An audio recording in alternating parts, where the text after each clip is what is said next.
Ce matin-là, je m'étais levé de bonne heure. Une jeune femme est arrivée et a retiré son voile devant moi.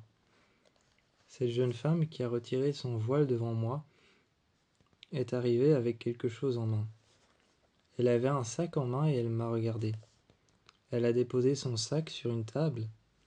Elle a déposé son sac sur une table, un petit sac en tissu qu'elle s'était certainement fabriqué elle-même. Elle m'a regardé, elle a regardé mes yeux et elle s'est approchée de mon visage. Elle a regardé mes cheveux qui étaient réellement noirs, du vrai noir. Ensuite, elle a regardé mes yeux. Elle a regardé mes yeux, marron, d'un marron très foncé, presque brun noir. Elle m'a regardé et a commencé à parler, en une langue que j'ignorais. Une femme est arrivée, une femme aux longs cheveux lisses. Ces longs cheveux lisses se terminaient en pointe, et sur ces longs cheveux lisses, il y avait une sorte de marque blanche.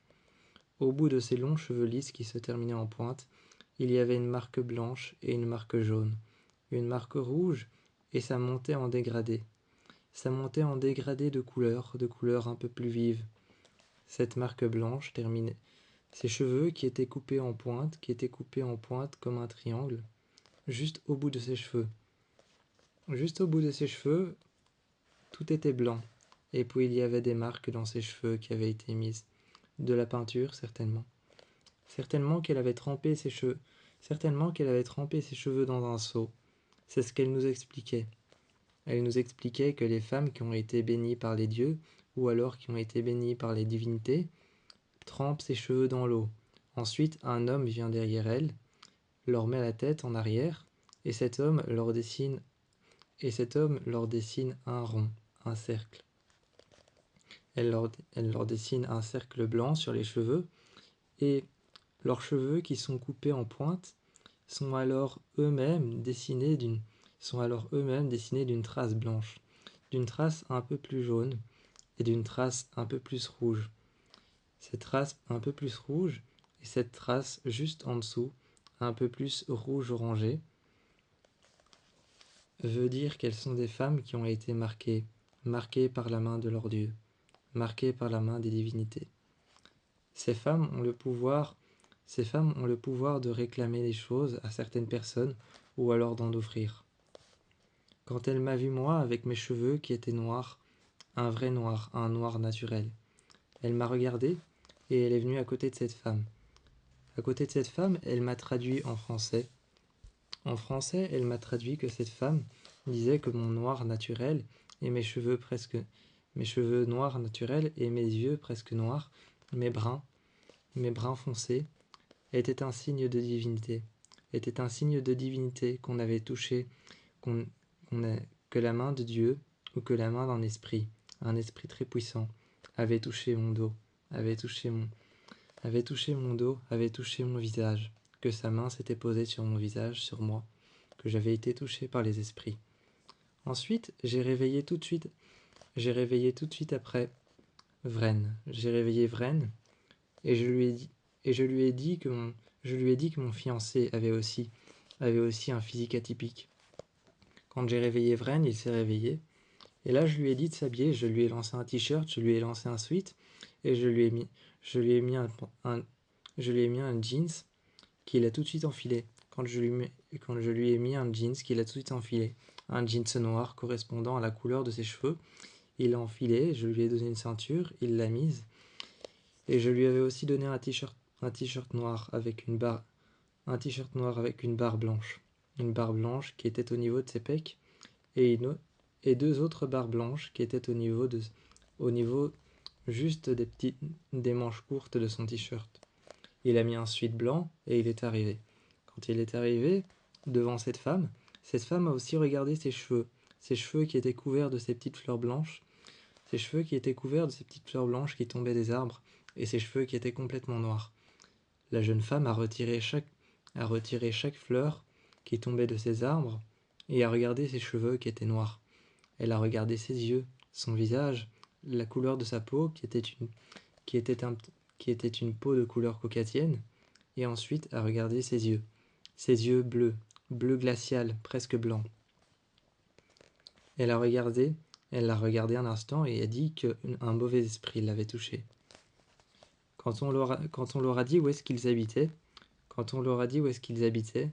où est-ce que nous on avait habité, ils nous ont regardés.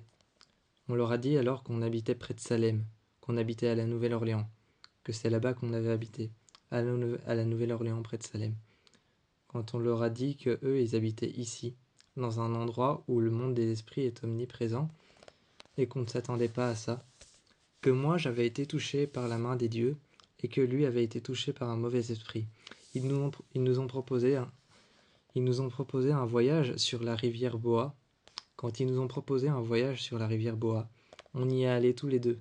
Je ne sais pas pourquoi, sur la rivière Boa, quand on est montés tous les deux, l'homme qui était juste avec nous dans la pirogue, qui était avec nous dans le bateau, t'a regardé toi différemment de ce qu'il avait entendu avec la femme qui lui avait parlé. La femme qui lui avait parlé de toi en te montrant du doigt. Elle avait un tatouage blanc sur les mains, encore de la peinture, avec de la peinture jaune orangé, et avec de la peinture rouge. Ce tatouage sur sa main, et qui montait le long de son bras, à la moitié de son avant-bras. Et un autre tatouage qui était fait avec de la peinture, était juste au niveau du haut de son bras. Et j'ai regardé cette femme parlait de toi à l'homme. L'homme est monté alors sur le bateau, t'a regardé toi, bizarrement, et m'a regardé moi, comme s'il était émerveillé. Je me sentais séparé de toi, plus jamais je ne voulais ça. On a alors traversé la rivière Bois. Ils nous ont emmenés le long d'un escalier qui commençait au bord d'une falaise. Tout en haut, il y avait un temple. Le temple était complètement rempli de personnes qui avaient des vêtements, des saris oranges et des saris jaunes, et plein de colliers pour les femmes. Les hommes avaient des petits bijoux qui leur étaient plantés sous les yeux et au-dessus des yeux. Les hommes avaient des petits bijoux qui étaient plantés juste sous leurs yeux et juste au-dessus de leurs yeux, juste sur le côté, à l'arcade aussi. Ces hommes nous ont accueillis avec les mêmes bijoux que portaient les femmes. Les mêmes bijoux que portaient les femmes, des sortes de colliers. Des colliers qui avaient été faits avec des os qui avaient été colorés. Des os qui avaient été colorés avec de la peinture qu'elles fabriquaient. Elles ont alors trempé tout de suite nos colliers, elles les ont trempés dans une grande marmite remplie d'eau qui était en train de bouillir, sur lesquelles, juste au bord, il y avait des fleurs blanches qui étaient en train de pousser. Les fleurs blanches étaient en train de pousser autour de cette marmite en métal, et à l'intérieur, l'eau était très chaude et faisait s'évaporer de la vapeur juste au-dessus.